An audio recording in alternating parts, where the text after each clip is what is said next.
През есента на 1916 година за кратко време Трета българска армия успява да освободи цяла Добруджа, и то въпреки помощта, която оказва на Румъния нейния съюзник Русия. От самото начало на Първата световна война руският военноморски флот обстрелва българското Черноморие. За руските военни България е предател на славянството и ударите срещу нея са акт на справедливо възмездие. За да защити от морски атаки важния зърнопроизводителен център Балчик, българското флотско командване позиционира около града батарея с 200 мм морски оръдия и личен състав от 37 души. Те са под командването на капитан Георги Радков, който е роден в Разград, в семейство на офицер през 1889 година. Той завършва военното училище в София, а натрупва и богат боен опит като артилерист във вече Трета война. Капитанът обаче е командвал полева батарея и изобщо не е изучавал морския бой, който си има своя специфика. Въпреки това, Радков е прехвърлен в бреговата артилерия, където се сблъсква с мощта на руския военноморски флот. Третото поредно руско нападение срещу Балчик носи белезите на наказателна акция с цел да се нанесат максимални поражения върху цивилни обекти.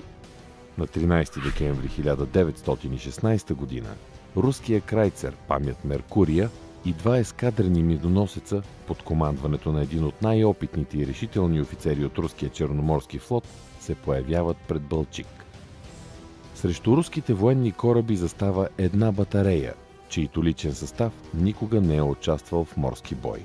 При това, оръдията са неподвижни и веднъж открили позицията си, се превръщат в статична мишена, докато противникът може да маневрира.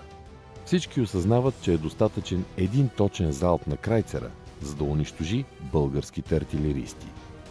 Въпреки че шансовете са на страната на противника, батареята смело влиза в артилерийски двубой, който трае почти час и половина. Капитан Радков остава хладнокръвен пред заплахата хората му да бъдат унищожени във всеки момент, а бреговите артилеристи са силно мотивирани да отмъстят заради разрушенията в Балчик. В битката се включват български и германски водосамолети, които на 3 пъти оцелват с бомби Памет Меркурий.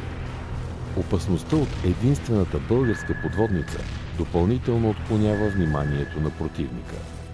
Разклонявайки обстрела си върху много обекти, руските кораби на практика са възпрепятствани в основната си задача. Руските снаряди убиват 4 цивилни в Балчик и нанасят значителни материални щети.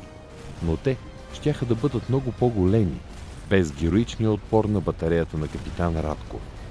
Българските попадения в Памет Меркурия принуждават руската ескадра да се оттегли. По този начин една българска брегова батарея се противопоставя на цял отряд неприятелски бойни кораби, които многократно я превъзхождат по брой оръдия, далекобойност, скорострелност и тегло на снарядите. В резултат на паметния артилерийски двубой, руският флот преустановява обстрелването на Балчик и Каварна. Умело командван от капитан Радков, личният състав на батареята не само не дава жертви в боя, но и демонстрира кураж под огъня и отлични бойни качества. След края на Първата световна война, Георги Радков напуска армията и изпълнява за кратко дипломатическа длъжност, служи в трудови войски, а в бурните години 1941-1944 година има лошия късмет да заема различни административни длъжности, като кмет и околийски управител. След 9 септември 1944 година той е осъден на смърт от Народния съд и разстрелян.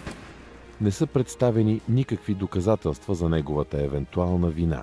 Затова през 2007 година той е реабилитиран, а 6 години по-рано в Балчик е открит паметник на българската брегова артилерия. Площадът, на който е поставен, носи името на капитан Георги Радков. Боят на неговата батарея остава неизвестен за широката публика както тогава, така и днес. През декември 1916 година е затъмнен от влизането на българите в Букурещ. След 1944 година е неудобно да се изтъква героизмът на един осъден от Народния съд, при това сражавал се успешно срещу руснаци.